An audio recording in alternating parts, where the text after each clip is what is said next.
Right, hello. Another video, but in a new place. So if you can't see my classic Baymax framed poster in the background, I've got a bell that I put up instead that we got from one of the content creator store champs. Um, but yeah, just sort of minor updates to the Bird list, and just thought I'd do a video to cover it because the like moment I start posting it in Discords and in Twitter and stuff like that, sort of people instantly just start asking, why have you put this card in there? Why have you put that? And it completely makes sense to me. There isn't much to be changed, and of course we're like 1 week away from everyone getting their set 8 product, and the only cards really that have survived or made it through the rounds of testing is Arthur and Desperate Plan. I think there are still cards we can put in there, and it's also really interesting because um, when we tested locally, in my little online testing group, the decks that became most important were Amber Steel and Emerald Steel, mainly because they could abuse the card Beyond the Horizon, which is discard your entire hand and draw three, and they could abuse that to the best ability, and that card's just basically insanely really powerful. I think it also might end up deleting a lot of decks like Ruby Amethyst or Ruby Sapphire Workshop, maybe not the Ruby Sapphire. What's it called? Shark build, but any deck that wants to harbor a giant hand size, maybe even Blurple, it will hit them quite hard, and they can sing the Behind the Horizon quite efficiently for playing Cinderella into Ursula in Amber Steel and then singing it, or if they just go Prince John Muses with Emerald Steel and singing Beyond the Horizon, and they get more value out of it because they can get the draw from what's it called from the Prince John from when your opponent discards the card. So it was interesting, but then when I played on the online testing sim that we don't really talk about, the decks on there, like people were trying out the Dogs, like there were a lot of Blurples on there. Ruby Steel, of course, still always gets a good try at the start of a set. And there's some Ruby Amethyst as well, and like yeah, it was a lot of Ruby Sapphire stuck around as well, the Shark builds, which I don't think they got any new cards. They might try down in New Orleans as it's been nicknamed Dino. But overall, they didn't really get much added to their kit. So it's just interesting is seeing which the direction the meta goes really, and then we can kind of make the changes in that. And I'm assuming it's going to be a bit more of a low to the ground, um, like quicker meta as we can punish people having bigger hand sizes and taking it to a control matchup with the new Beyond the Horizon card. But yeah, in the list, like the first thing I mention because it's not on the list before I mention anything else is we don't have Mukduk Manners in there. I don't think we cut them completely. Just in testing, we know what Mukduk Manor does. It helps us in the Ruby Amethyst, helps us in the Ruby Sapphire matchup. So we don't really need it like directly in the list. So we've kind of taken it out right now whilst we test things. And if like Ruby Amethyst and Ruby Sapphire become problems again, we just put them in there and try and get our win% increased on that. And then in there we've also got a Teeper and Calhoun is out. Calhoun is a card I've tried to drop from the list for pretty much since like probably set seven. It was pretty good in set six. I think there was a lot of dock builds, and like Calhoun was still quite new and quite an interesting card. Just managed to break the table. But the majority of the time, if you play the list long enough, she just becomes quite a brick. She can be the reason that you lost the game, and also she just quests for one. And most people play around Calhoun, so I just didn't really want to play that card anymore. Instead, we've replaced it with Tipo, which again had an interesting testing path because we started with the 2-drop Cinderella that lets you to draw a card and discard a card. And then it's sort of actually, wait a minute, why don't we just put that in the inkwell because we can do that with Sapphire instead of drawing and putting in the discard where it's not used again. And the difference between a 1-2 body and a 2-2 body is fairly minimal. Like both the bodies are pretty bad, like insignificant. And at least with Tifo, we get to put it in the inkwell and it unlocks us playing like an earlier 4-drop like the Pluto or Arthur, or like gets us closer to a Chiempo or a Gantu if we're playing against a quicker deck. A more control-based deck where Gantu would be useful. So yeah, it just ends up being that Tippo's not that bad, and he also works very well with a card that I'm going to mention. I think it's probably the most important card for us in this set, which is Desperate Plan. Again, like Beyond the Horizon seems very insanely powerful, and a lot of Amber Steel and Emerald Steel will be looking at using that card. But for us, like personally, I think it's Desperate Plan.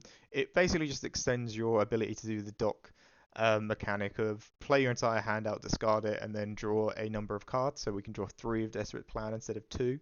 And it just sort of extends your ability to do that. Right now I'm only running 2, but I think what I want to do when I've got like a good day of testing is just get that to 4 copies and then just see how much that's winning us, how much that's losing us games. It's that thing of the way you play 4 whole new worlds, but drawing two is quite rough, whereas not drawing any is bad. So you kind of take the games where you draw 2 whole new worlds, and then you win a lot more because you're playing abundance of whole new worlds. So yeah, I think that card is like one that you definitely want to get a playset of. I'm quite grateful they got a nice enchanted for us to play as well.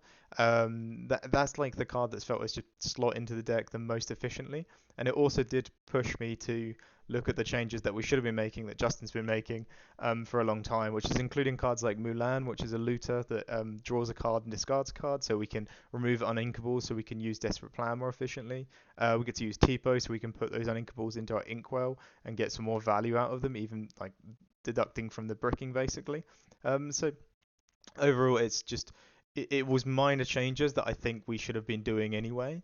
That have forced me to play a card that just improves the entire list in general. And like I say, it's just being able to ramp to an early Chiempo. Like you'll do some crazy lines like Tipo on two, Chiempo in playing Alice next turn. Sorry, play a Chiempo, and you're creating a board state there that's just pretty much unstoppable. And then if you've got a desperate plan or a dock, at the end of that, you can play it and just like draw a bunch of cards and keep throwing stuff on the board. It's I think just getting to the earlier, you can get to an early Cogsworth as well, which is pretty nice. I think all those things are great. I don't think we want to run too far away with it and start doing things like including big like 7 or 8 or 6 costs, like maybe 6 costs we could look at, but not 7 or 8 drops because we're just not going to fundamentally use them efficiently. Tipo is just nice to clean up the hand, and we also get some ink from it as well.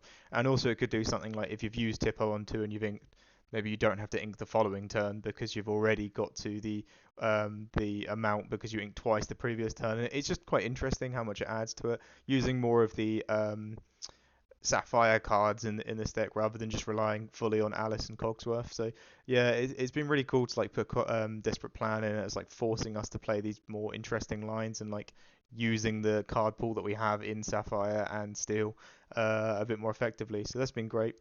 And Arthur is a card that I think most people want me to just come on here and say, get your playset now, get your foil playset, and it's going to be a broken card. It's going to win us so many games.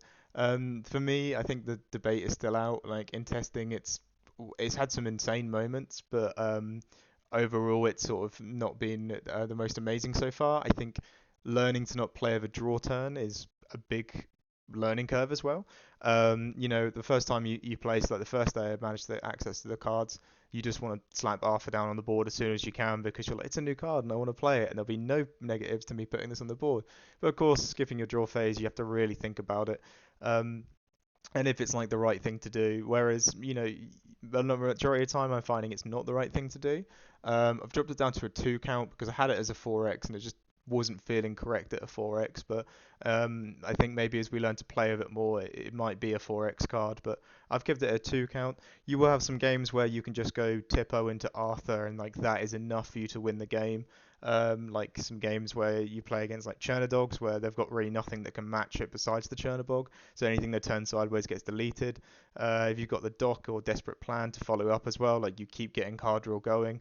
And you do get in some board states where if they it's either they remove it or they lose the game because it quests for 3 and it removes anything on their board because it's such a big body.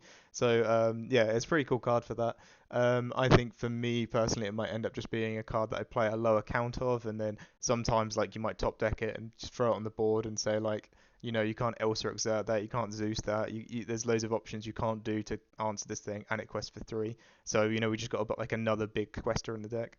So I think that's really cool. But on top of that, there's loads of intuitive lines. I think it's probably been one of the funnest sets we've got for Kiwi. I think since 7, I didn't think we got too much. Like the Mulan is the only thing that's really stuck around because after the ban, like we couldn't really play it with the Hirams in that format, and we couldn't really get Bell down turn 1 efficiently. But yeah, I quite like playing this style a bit more. The curve style with some more interesting lines now that we get to play with Tipo, and like hand dumping with Desperate Plan. Like you'll do some crazy games where it'll be you play a one drop, you play a two drop, and then on three you'll play Tipo and then use one of the one drops for a fire the cannons, and then you'll hand dump so you can dock and keep going, and then that dock will draw you into a Desperate Plan. So you play what else you draw, and then you get a Desperate Plan and draw some more cards, and you just get some really interesting lines. But we've also got the like backbone of you can just play Alice, Pluto, Cogsworth a large majority of the time as well, and that should be fine. So yeah, overall the list is feeling pretty solid in testing. I'm saying all about Arthur. You can sometimes just win a board of it. Of course, when I originally was testing, I noticed Amber Steel and Emerald Steel being a bit more steel control mid-range decks. Like I just mashed a bunch of words there together, but yeah, they aim to play a bit slower and put a character on the board every turn. But with the three-cost Lady that allows you to play a character for free, that costs one or two, like there are a lot of decks that just want to go wide, and that's why I kind of was like trying to be a bit more inventive with these going wide turns where you could do a little bit of ramping and then you get to a big drop and then like you've gone wide and played also a Robin Hood or a Chi and Po on top of that. So that's been pretty fun to play. But yeah, like the Amber Steel aggro decks and the Lady and the Tramp aggro decks, like both of them are quite interesting. I think a lot of people are saying like Ruby Amethyst maybe has had its day. It's not doing anything impactful. I think it got like a couple cards to test out, and that's about it. And if that goes, like that puts us in an amazing spot because by the end of set seven, it looked like Ruby Amethyst Shark was our worst matchup, and it was really quite horrible. But you know, we're just that like slow curve aggro ward deck that just really doesn't have a problem if we're playing as other steel matchups. So if Amber Steel and Emerald Steel was to become popular and like take a very large percentage of the meta share, they already do, but they could just take it like even more and take all these purple decks away. Like we'd be in an amazing spot. So yeah, I think all these changes are quite necessary. Of course, I'm going to keep that work in progress up at the top because a lot of this is all testing based and all like ideas. Like I can't say right now that you should take a list that doesn't have any Dark Manners in because you know your locals might have people who want to still play Ruby Amethyst and still want to see if it's got life in it. So definitely just like try and make some room for some Mugduck Manners in on day one. But yeah, on my Dreamborn, this is where I'm constantly updating it. I guess the one thing to mention is Namaru or Namari. I've cut, which looked like an interesting legendary for us to play. I think as a steel legendary, that card's really powerful. I think it's really quite useful. It's this huge control thing, so a lot of decks can't play locations against it. And then of course it gives you this like tragic beast effect where you can draw and discard, so you can cycle up to your combo pieces. Where if you're trying to play like Beyond the Horizon or something, so that's really cool. The only thing is I found in here like the same issues with Tragic Beast. It was a big five drop. I couldn't really afford to turn sideways every turn because I couldn't quest with it and I couldn't like challenge with it because it's probably going to get removed as soon as I turn it any direction. So yeah, it ended up just not making the cut for me. But I think with that card is going to be so played, and you're going to see it so many decks on day one. But yeah, just sort of me just keep updating the list, keep testing, and getting ready for set 8.